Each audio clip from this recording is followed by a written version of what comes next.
उत्तर प्रदेश में माननीय प्रधानमंत्री नरेंद्र मोदी जी के मार्गदर्शन और मुख्यमंत्री योगी आदित्यनाथ जी के नेतृत्व में पाइप पेयजल परियोजनाओं के माध्यम से वर्षों से पानी की समस्या से जूझ रहे गांवों को पीने का पानी सुलभ हो रहा है। जल जीवन मिशन गांव और गरीब के घर तक पानी पहुंचाने का तो अभियान है ही। ये एक प्रकार से ग्राम स्वराज को, गांव के सशक्तिकरण को, उसके लिए भी एक नई ऊर्जा, नई ताकत, नई बुलंदी देने वाला अभियान है। अपने आंचल में सांस्कृतिक और प्राकृतिक सौंदर्य समेटे विंध्य क्षेत्र में जल जीवन मिशन के अंतर्गत पाइप पेयजल योजनाओं का शिलान्यास किया जा रहा है। अब तक विंध्य क्षेत्र के कुल 3,393 ग्रामों में से मात्र 398 ग्राम ही पेयजल योजनाओं से आच्छादित थे। इसी समस्या के निवारण का संकल्प लेते हुए प्राथमिकता पर शेष 2,995 ग्रामों में पेयजल योजनाएं प्रारंभ की जा रही हैं। एक बड़ी आबादी इससे लाभान्वित होने जा रही है और पेयजल का मतलब, शुद्ध पेयजल की आपूर्ति का मतलब आधी से अधिक बीमारियों का समाधान। 5,555 करोड़ रुपए की लागत से प्रारंभ की जा रही इन योजनाओं से लगभग 42 लाख की आबादी लाभान्वित होगी। जनपद मिर्जापुर में 2,343 करोड़ रुपए लागत की 9 पाइप पेयजल योजनाओं का तथा जनपद सोनभद्र में 3,212 करोड़ रुपए लागत की 14 पाइप पेयजल योजनाओं का शिलान्यास माननीय प्रधानमंत्री जी द्वारा किया जा रहा है। इन योजनाओं से विंध्य क्षेत्र पेयजल के संकट से पूरी तरह मुक्त होकर विकास के नए पथ पर अग्रसर होगा।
गुरमुरा गुरमुरा श्रीमती फूलपति देवी गुरमुरा।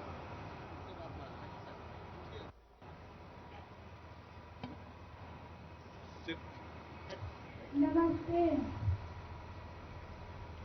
आप कैसे हैं? अच्छे हैं।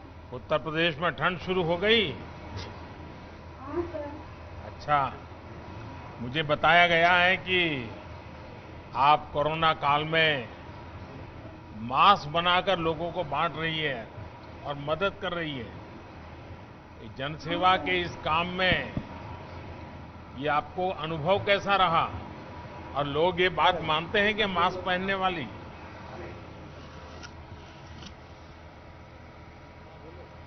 हाँ सर, कोरोना संकट में हम मास्क निःशुल्क बना के समूह द्वारा अपने गांव में और अपने किसान दीदी भैया और मजदूर मनरेगा में काम करे वाला है उन सबके बांटे। कितनी महिलाएं आपके साथ काम करती हैं फूलपति? साहब, हमारे गांव में हमारे समूह में 14 महिलाएं हैं। अब तक कितना मास्क बांटा होगा आपने लोगों को? कितने लोगों को मास्क पहुंचाया होगा आपने?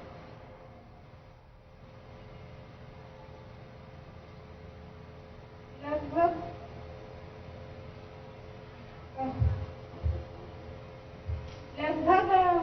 वहाँ हम अपने गांव से लेके अच्छा, जिले से लेके ब्लॉक से 1000 मास्क बंटे हैं। ये जो पानी का कार्यक्रम बड़ा बना रहे हैं हम लोग, घर घर पाइप से पानी पहुंचेगा, तो ये बात आप सब महिलाओं के बीच में, गांव के लोगों में पहुंच गई है क्या? हाँ साहब, हमारे समूह में गांव के महिलाओं से मिली पेयजल किए गए ताकि हम लोग के घर घर पानी का दिक्कत रहा था यहाँ। नहीं, क्या लगता है सब गांव वालों को क्या लगता है, ये पानी की व्यवस्था होगी तो क्या फायदा होगा? क्या लगता है आपको? साहब, हमारे गांव में पानी का सुविधा ताकि घर घर पानी मिले, ताकि जो दीदी भैया हमारे यहाँ नदी से और कुआं से कितना पाइप से कितना दूर से लाना पड़ता है? 1 किलोमीटर दूरी, 1.5 किलोमीटर दूरी से। और पानी कैसा होता है? पानी शुद्ध होता है या ऐसा ही पानी? ना ही आपको साहब। अब जब साफ पानी मिलेगा तो लोग पानी बचाएंगे कि पानी बर्बाद करेंगे? क्या लगता है आपको? नहीं साहब, पानी बचाएंगे। पक्का बचाएंगे? हाँ साहब। देखिए, पानी का महत्व क्या है, पानी के बिना जिंदगी कितनी कठिन है, ये हमारी माताएं बहनें बहुत अच्छी तरह समझती हैं। और मैं जब गुजरात में था मुख्यमंत्री, हमारा कच्छ जो है वो तो पूरा रेगिस्तान है। जैसे आपका विंध्य में पानी की दिक्कत है, जैसे बुंदेलखंड में पानी की दिक्कत है, वहां रेगिस्तान में भी यही हाल था। तो हमने महिलाओं की कमेटियां बनाई और उन्हीं को काम दिया। इतना अच्छा काम किया बहनों ने, वो सारी चीजों को संभालना, लोगों से टैक्स वसूल करना, कभी खराब हो जाए तो रिपेयरिंग करना, सब काम बहनें करती थी। उनको एक बहुत बड़ा अवार्ड भी मिला था। तो मैं चाहूंगा कि महिलाओं में अगर जागृति रहेगी तो पानी का काम भी अच्छा होगा और पानी बचाव का भी काम अच्छा होगा। तो फूलपति जी, अब आपका जो स्वसहाय जूथ है उनको आपने ट्रेन करना चाहिए पानी के लिए, उनको समझाना चाहिए, गांव गांव जाना चाहिए, पानी कैसे बचाना। तो करेंगे आप लोग? हाँ, पक्का करेंगे? पक्का करेंगे साहब। चलिए, आपको बहुत बहुत धन्यवाद, बहुत बहुत शुभकामनाएं।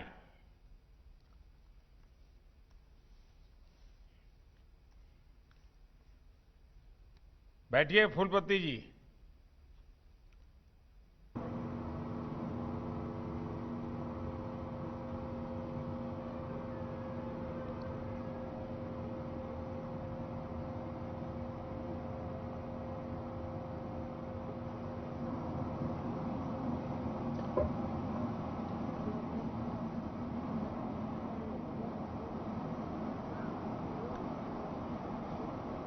योगी जी, मुझे लगता है कि काफी बच्चे बहुत आवाज डिस्टरबेंस आ रहा है, तो हम ऐसा करेंगे, अब हम ये बातचीत का कार्यक्रम यहीं पर स्थगित करके कुछ विषय मैं बता दूं ताकि समय लोगों का बर्बाद ना हो। माननीय प्रधानमंत्री जी से अनुरोध है कि हम सबको अपने आशीर्वचनों से अनुग्रहित करने की बात करेंगे। देखिए, जीवन की एक बड़ी समस्या जब हल होने लगती है तो एक अलग ही विश्वास झलकने लगता है। ये विश्वास आप सभी के साथ जो संवाद का कार्यक्रम बनाया गया, टेक्नोलॉजी के कारण हर किसी से मैं बात नहीं कर पाया, लेकिन मैं आपको देख पा रहा था। जिस प्रकार से आप जैसे घर में बहुत बड़ा उत्सव हो और जिस प्रकार से कपड़े पहन करते हैं घर में, साज सजा, वो सब मुझे दिख रहा था। मतलब कि कितना उत्साह और उमंग भरा पड़ा है आपके अंदर, वो मैं यहां से देख रहा था। ये उत्साह, ये उमंग, ये अपने आप में ही इस योजना का मूल्य कितना बड़ा है। पानी के प्रति आप लोगों की संवेदनशीलता कितनी है। परिवार में जैसे शादी ब्याह हो ऐसा माहौल आपने बना दिया है। इसका मतलब हुआ कि सरकार आपकी समस्याओं को भी समझती है, समस्याओं के समाधान में सही दिशा में आगे भी बढ़ रही है। और जब आप इतनी बड़ी मात्रा में जुड़े हैं, उत्साह उमंग के साथ जुड़े हैं, तो मुझे पक्का विश्वास है कि योजना सोचा है उससे जल्दी होगी। हो सकता है पैसे भी बचा लें आप लोग और अच्छा काम करें, क्योंकि जन भागीदारी होती है तो बहुत बड़ा परिणाम मिलता है। मां विंध्यवासिनी की हम सभी पर विशेष कृपा है कि आज इस क्षेत्र के लाखों परिवारों के लिए इस बड़ी योजना की शुरुआत हो रही है। इस योजना के तहत लाखों परिवारों को उनके घरों में नल से शुद्ध पेयजल मिलेगा। इस आयोजन में हमारे साथ जुड़ी हुई उत्तर प्रदेश की राज्यपाल श्रीमती आनंदीबेन पटेल जी, सोनभद्र में उपस्थित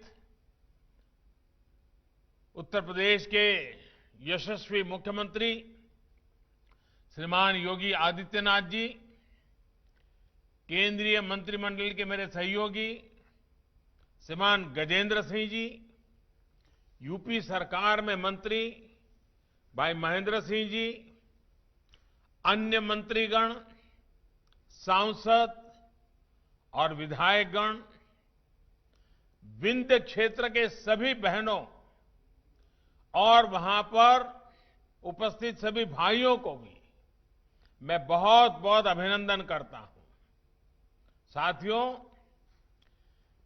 विंध्य पर्वत का ये पूरा विस्तार पुरातन काल से ही विश्वास का, पवित्रता का, आस्था का एक बहुत बड़ा केंद्र रहा है। उत्तर प्रदेश में तो कई लोग जानते हैं, रहीमदास जी ने क्या कहा था। रहीमदास जी ने भी कहा, जा पर विपदा परत है, जा पर विपदा परत है, सो आवत यही देश।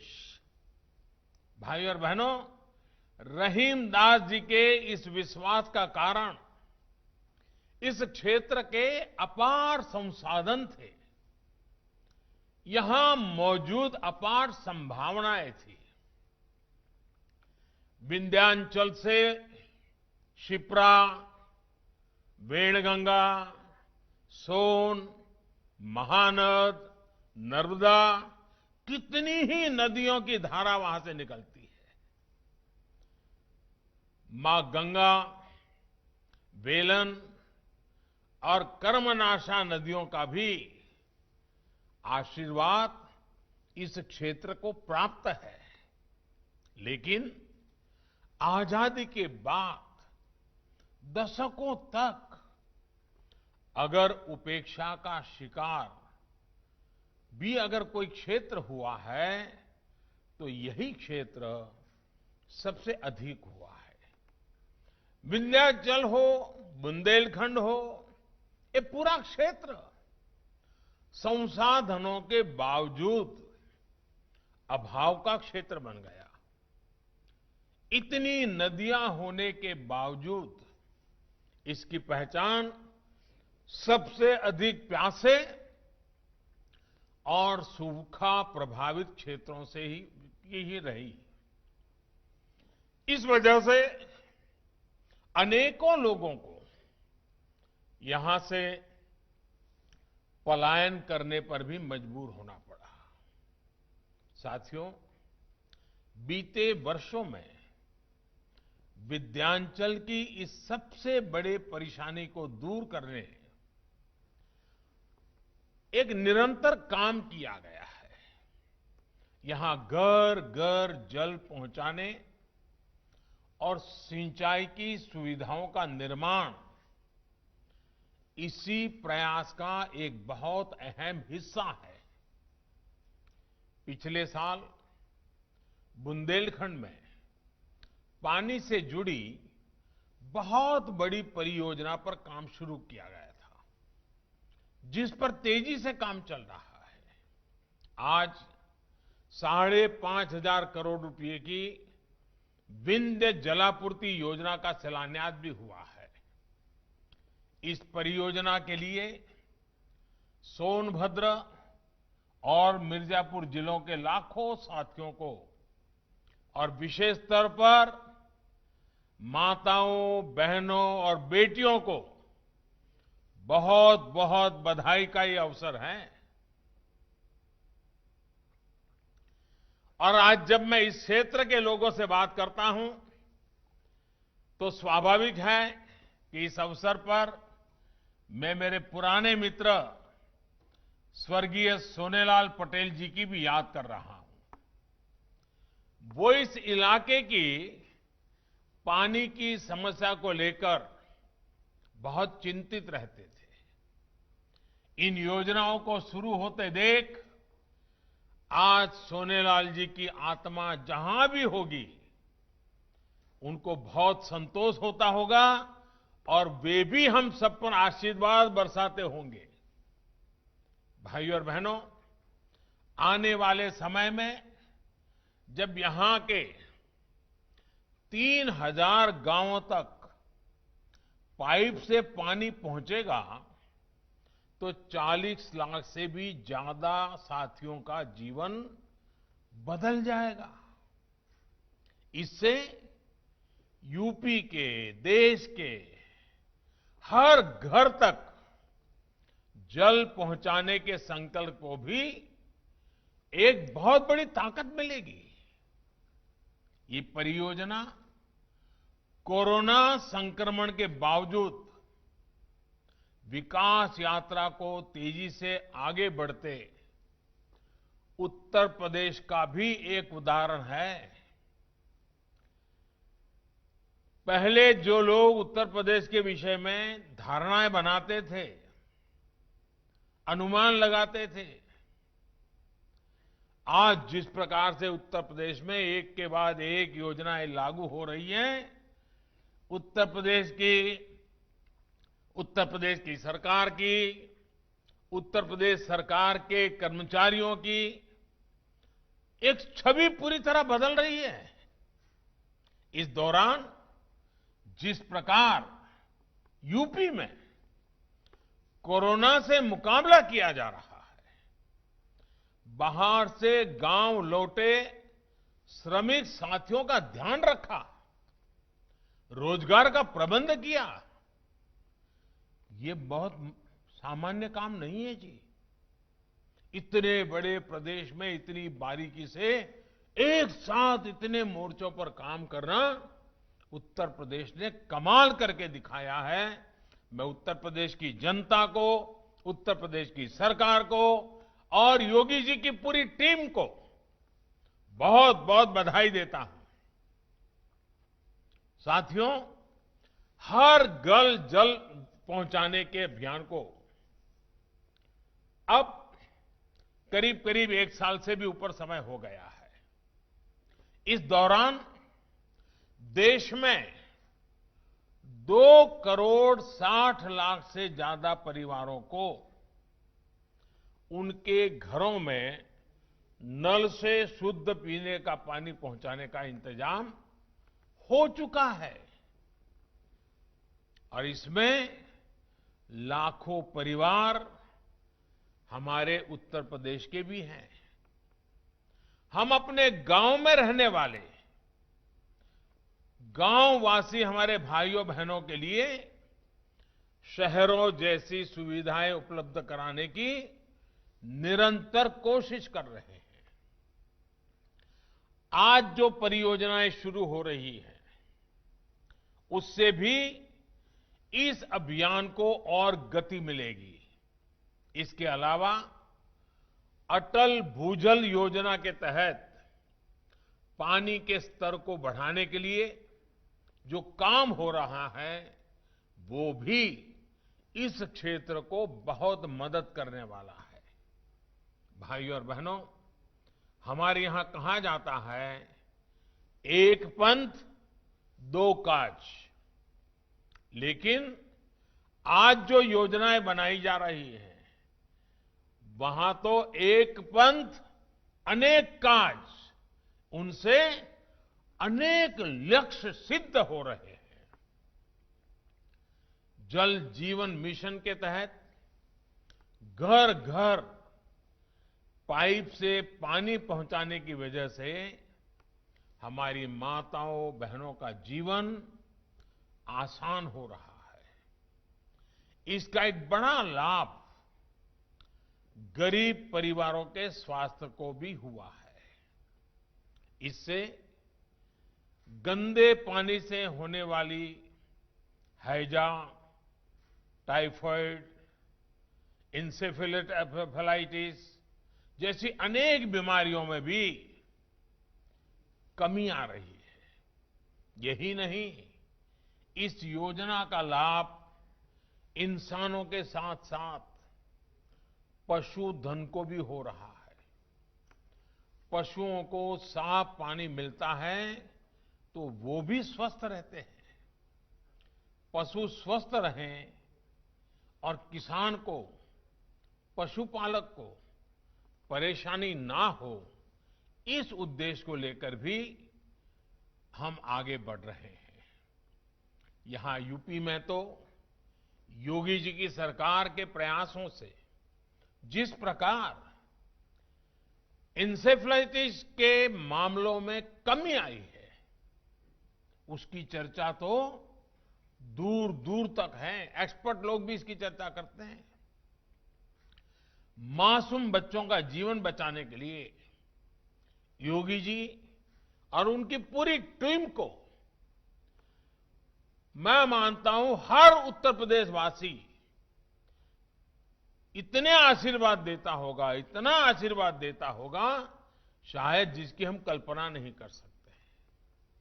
जब विंध्याचल के हजारों गांवों में पाइप से पानी पहुंचेगा, तो इससे भी इस क्षेत्र के मासूम बच्चों का स्वास्थ्य सुधरेगा, उनका शारीरिक और मानसिक विकास और बेहतर होगा।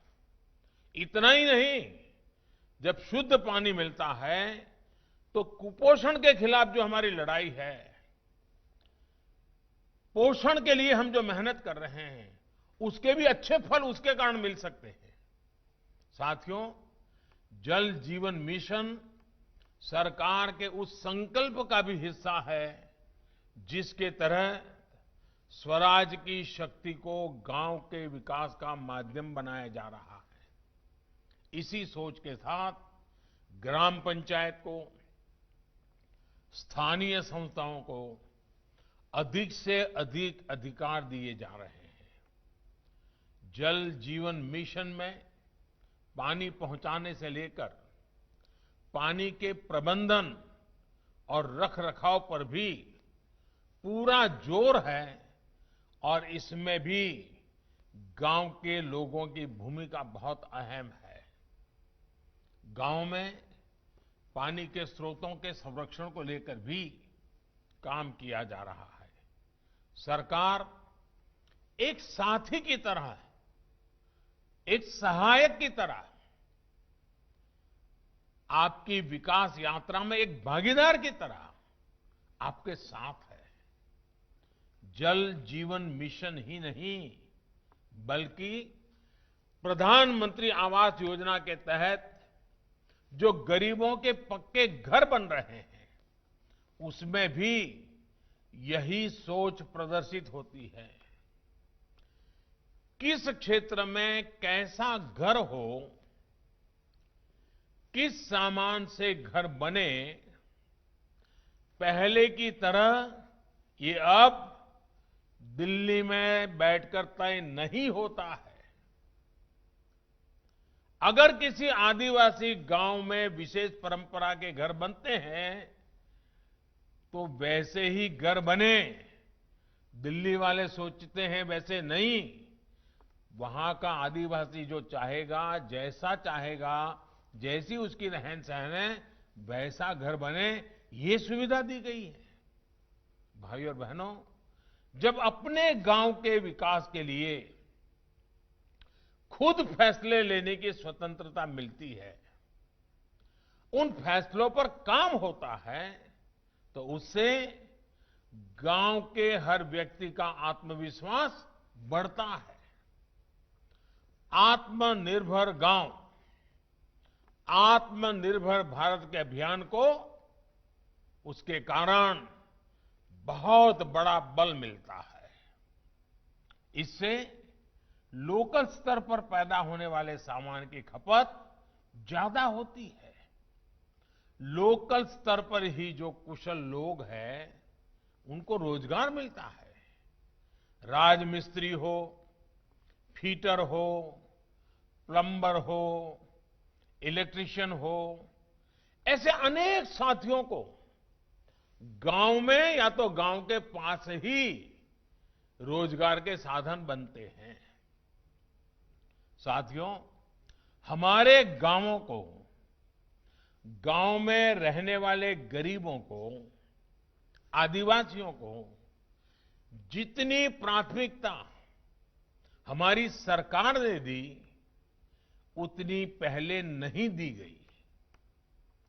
गरीब से गरीब को एलपीजी गैस सिलेंडर देने की योजना से गांव में जंगल से सटे क्षेत्रों को डबल लाभ हुआ है, दोहरा लाभ हुआ है। एक लाभ तो हमारी बहनों को धुएं से, लकड़ी की तलाश में लगने वाले समय और श्रम से मुक्ति मिली। यहां इतनी बड़ी मात्रा में जब माताएं बहनें बैठी हैं,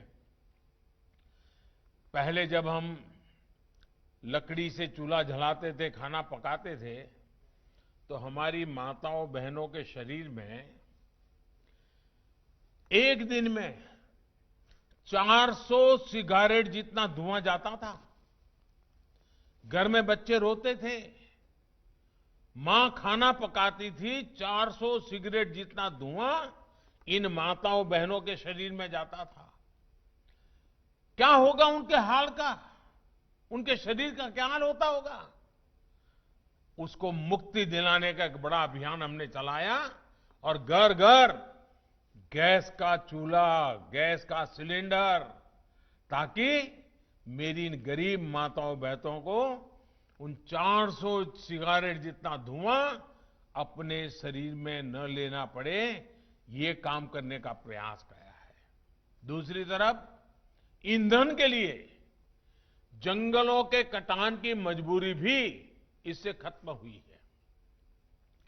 देश के बाकी गांवों की तरह यहां भी बिजली की बहुत बड़ी समस्या थी। आज ये क्षेत्र सौर ऊर्जा के क्षेत्र में दुनिया में अग्रणी बनते जा रहा है। भारत का अहम केंद्र है। मिर्जापुर का सौर ऊर्जा प्लांट यहां विकास का नया अध्याय लिख रहा है। इसी तरह सिंचाई से जुड़ी सुविधाओं के अभाव में विंध्याचल जैसे देश के अनेक क्षेत्र विकास की दौड़ में पीछे रह गए। लेकिन इस क्षेत्र में बरसों से लटकी सिंचाई परियोजनाओं को पूरा किया जा रहा है। वहीं दूसरी तरफ बंजर जमीन पर किसान सौर ऊर्जा से बिजली पैदा करके अतिरिक्त कमाई कर सके, इसके लिए भी मदद की जा रही है। हमारा अन्नदाता ऊर्जा दाता बने। वो अन्न पैदा करता है, लोगों को का पेट भरता है।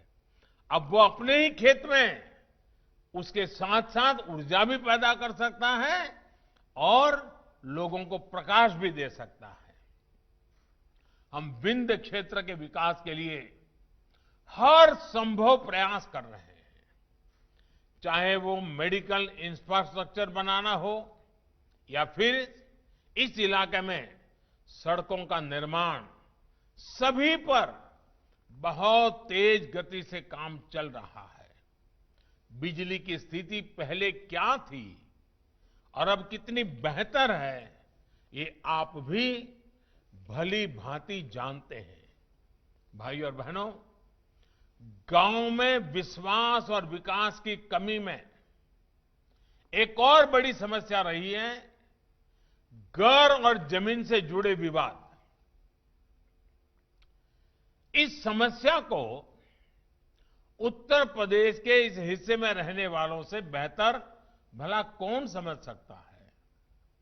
कारण ये है कि पीढ़ी दर पीढ़ी रहने के बाद, उसके बाद भी गांव की जमीन के कानूनी कागज नहीं थे। अगर उनका घर है तो उस घर के संबंध में भी कितना है, लंबा है, कितना चौड़ा है, क्या उसकी साइज है, कागज कहां है, कुछ नहीं था।